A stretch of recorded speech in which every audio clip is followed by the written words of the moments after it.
სახელმწიფომ ანაკლიის სპორტის მშენებლობა დაიწყო. ღრმაწლოვან ნავსადგურში საზღვაო ინფრასტრუქტურის დაწყების სამუშაოებს ეკონომიკისა და მდგრადი განვითარების მინისტრთან ერთად თავდაცვის მინისტრიც გაეცნო. მარიამ ქვრივიშვილმა დაათვალიერა ნავსადგურის სამშენებლო ტერიტორია, სადაც უკვე დასრულებულია სამობილიზაციო და კვლევითი სამუშაო. მობილიზებულია მშენებლობისთვის საჭირო კლდოვანი მასის ქვის ლოდები და წარმოებული X ბლოკები, რაც აკვატორიაში ტალღმტეხის მშენებლობისთვის იქნება გამოყენებული. ანაკლიაში ზღვის ფსკერი უნდა დაღრმავდეს 17.5 მეტრამდე და აშენდეს 1.380 მეტრის სიგრძის მქონე ტალღმტეხი, რაც უზრუნველყოფს სპორტის ღიაობისა და ოპერირების შესაძლებლობას წლეულ ჭრილში 95%-ის ოდენობით. პროექტი წინასწარ განსაზღვრული გეგმის მიხედვით ხორციელდება.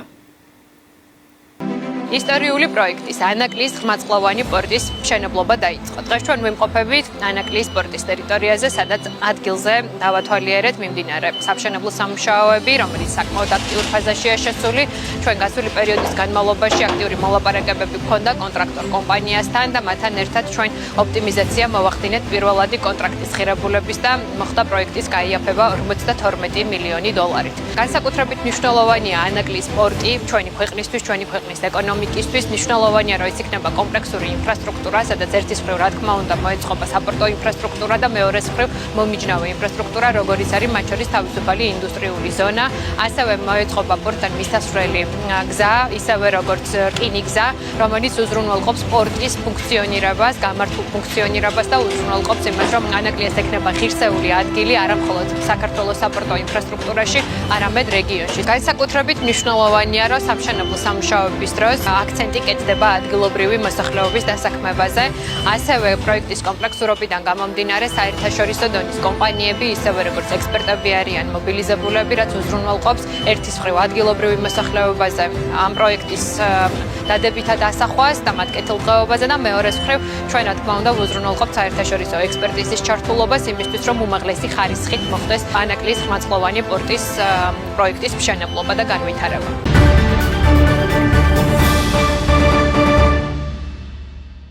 საქართველოს მუნიციპალური განვითარების ფონდი ინფორმაციას აქვეყნებს, რომლის მიხედვითაც სოფელ ქვედა საზანოს ნომერ 1 საჯარო სკოლის პროექტირება რეაბილიტაციისთვის ტენდერი გამოცხადდა. ზესტაფონის მუნიციპალიტეტის სოფელ ქვედა საზანოს ნომერ 1 სკოლა გათვლილი იქნება 300 მოსწავლეზე და სრულად მოერგება თანამედროვე განათლების სტანდარტებით განსაზღვრულ მოთხოვნებს. ტენდერის პირობების თანახმად პროექტის ფარგლებში უნდა მომზადდეს საჯარო სკოლის განახლების გეგმა, რაც მოიცავს შენობის რეაბილიტაციას და საჭიროების შემთხვევაში მის გამაგრებას. საზანოს საჯარო სკოლის სარეაბილიტაციო სამუშაოები ითვალისწინებს შენობის ძირითადი ინფრასტრუქტურის მოწესრიგებას, მათ შორის სასწავლო და ადმინისტრაციული სივრცეების განახლებას, საინჟინრო კომუნიკაციების გაუმჯობესებას, უსაფრთხოების ნორმების შესაბამისი პირობების შექმნას და შენობის ადაპტირებას თანამედროვე სასწავლო პროცესის საჭიროებებზე. როგორც სკოლის დირექტორმა მანანა ჭუმბურიძემ სპექტრთან სატელეფონო კომუნიკაციისას აღნიშნა, ამ ეტაპზე მოსწავლეები საზანოს მესამე საჯარო სკოლაში მეორე ცვლაში სწავლობენ. 2023 წლის სექტემბრიდან ვარ გადასული ამავე სოფლის მესამე საჯარო სკოლაში. მეორე ცვლაში ვარ, 79 მოსწავლე მყავს და ძალიან შემიმწირდა ბავშვები ამ მეორე წლის გამო. ბევრი გადავიდა, პირველკლასელები ჩემთან აღარ შემოვიდნენ იმის გამო, რომ მეორე ცვლაში არ უნდათ და თავზარავდი ძალიან, მაგრამ რა უქნა, რადგანაც დაიწყება, იმედი მაქვს, რომ დაგვიბრუნდებიან.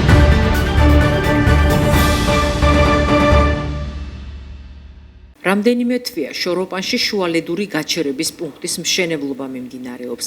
სამუშაოებს შპს მივა ბილდერსი აწარმოებს. მათგან მოწოდებული ინფორმაციის თანახმად ხელშეკრულებით განსაზღვრული საპრივატიზებო პირობებიდან გამომდინარე მშენებლობა 2026 წლის დეკემბერში დასრულდება. ამავე ინფორმაციის მიხედვით შუალედური გაჩერების პუნქტში განთავსებული იქნება ავტობუსების, სატვირთო და მსუბუქი ავტომობილების სადგომები, მგზავრთა მოსაცდელი და საინფორმაციო სივრცე, სუპერმარკეტები, ბავშვთა გასართობი კუთხე, სამედიცინო მომსახურების პუნქტი და აფთიაქი.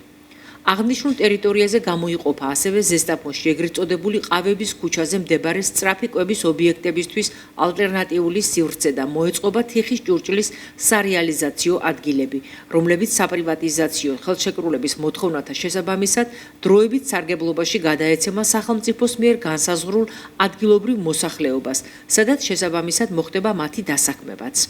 Სამუშაოები დაწყებულია 4-5 თვეა რა უკვე. მიდიოდა ძირითადად მიწის გასწორება, მოძვინვა, ბალასტის შემოტანა. შემდეგ დავიწყეთ ალმირება იატაკის. კი უყურებთ რამდენია მოწყო დაახლოებით იატაკის მოპირკეთება 74%-მდე გაკეთებულია. მიდის კოლონების მოწყობა. ნაპირ სამაგრის გამაგრება კედელი ძირითადად რომელიც კიდევ ძალიან ძიმე სამუშაოა, მაგრამ ვართობთ ყველაფერს თავს. ისე რომ სამუშაოების თითქმის ვფიქრობთ, რომ დავამთავროთ დეკემბრის ბოლოს რა, ძირითადი სამუშაოები.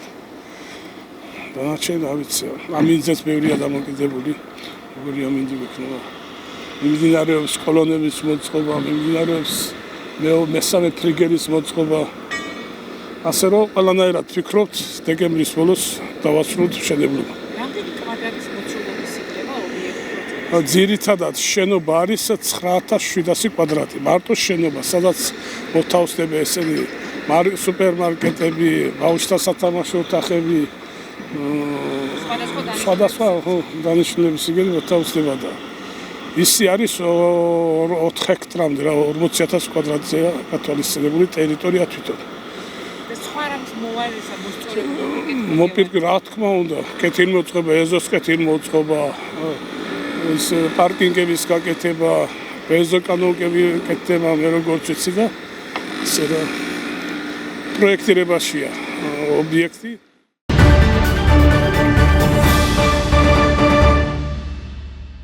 ჯანდაცვის მინისტრი იშვიათი დაავადებების სამკურნალო სახელმწიფო პროგრამის ახალ კომპონენტში სერვისის მიმწოდებლად ჩართვის მსურველ იაშვილის სახელობის ბავშვთა ცენტრალურ საავადმყოფოში იმყოფებოდა და კლინიკაში არსებულ შესაძლებლობებსა და პერსპექტივებს გაეცნო.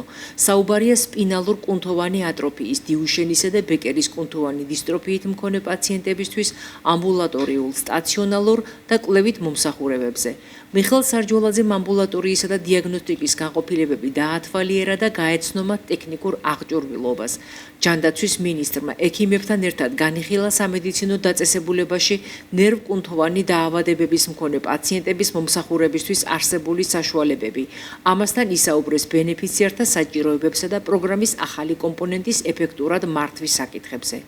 როგორც სარჯვალაძემ აღნიშნა, სპინალურ-კუნთოვანი ატროფიის, დიუშენისა და ბეკერის კუნთოვანი დისტროფიის მკურნალობის ერთ-ერთი მნიშვნელოვანი კომპონენტი მათი მიმდინარეობის მონიტორინგია. მინისტრის განცხადებით, სიახლე ბენეფიციარებს საშუალებას აძლევს მიიღონ საჭირო სერვისების ფართო სპექტრი, რაც მათი ჯანმრთელობის მდგომარეობის მართვის პროცესს კიდევ უფრო ეფექტურს გახდის. იშვიათი დაავადებების სამკურნალო სახელმწიფო პროგრამის ახალი კომპონენტის ფარგლებში ბენეფიციარები ისარგებლებენ სხვადასხვა კვლევებით. მინისტრი დეტალურად გაეცნო იმ შესაძლებლობებს, რასაც ფლობს დღეს კლინიკა ნერვკუნთოვანი დაავადების მქონე პაციენტების სრულფასოვანი შეფასებისათვის.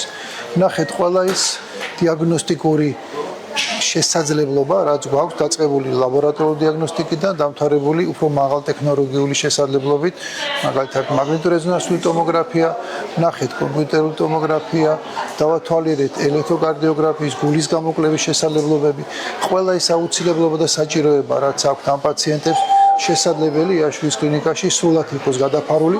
ამაში გულისხმობ პირველ რიგში სპეციალისტებს, ყველა ის სპეციალისტი, რომელიც საჭირო ამ ბავშვების სრულფასოვანი შეფასებისთვის ადგილზეა, ყველა ის დიაგნოსტიკური პროცედურა, რომელიც ჭირდებათ ამ ბავშვებს, ყველა პროცედურის გაკეთების შესაძლებლობა იაშვილის კლინიკას აქვს. მქონდა ასევე საუბარი კონკრეტულად სპეციალისტებთან, რა შეიძლება იყოს საჭიროება ამ ბავშვებისთვის. ჩვენ დღეს სრულიად მზათა ვართ სტაციონარული მომსახურება, სრული შეფასება გავუწიოთ ამ პაციენტებს და ვფიქრობთ, რომ ეს იქნება ერთ-ერთი მნიშვნელოვანი სერვისი, რაც საჭიროა ამ დიაგნოზის მქონე პაციენტების სრულფასოვანი შეფასების და შემდეგ, რა თქმა უნდა, მართვის დაგეგმვისთვის.